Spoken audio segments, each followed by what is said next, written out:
ne. Ne smije ju izbaciti.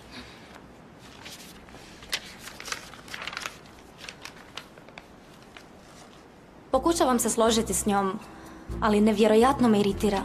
Ne razumijem kako tata može biti s nekim poput nje. Daj da ja razgovaram s njom. Ne, smiri se, dušo, molim te, nije njoj ništa. Ništa što dan proveden u toplicama ne može riješiti. Ma daj da ja razgovaram s njom. Bar ću Bilo, znati na čemu sam. draga, što je? Pogodi! Iznenađenje! Znaš li što je ovo? Propusnica za Kongo? Ti odlaziš, Jade? Odlično. Ne, naravno da ne. Iako je Kongo prepun predivnih plaža, to su ulaznice za toplice. Jedna za tebe, jedna za mene. Ta žena ne smije raditi ovdje.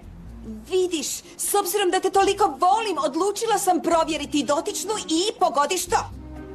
Saznala sam. Saznala što? Nemaš pravo dati otkaz Anđi. Violeta! Nije problem, Herman. Ona luda ju je navela da misli da mogu biti prijateljice. Ne, ona je prva učiteljica koja mi je dala da budem svoja. Zašto je uvijek grozna prema meni? U redu, gledaj. Molim te, ostavi me nasamo s njom. Dobro.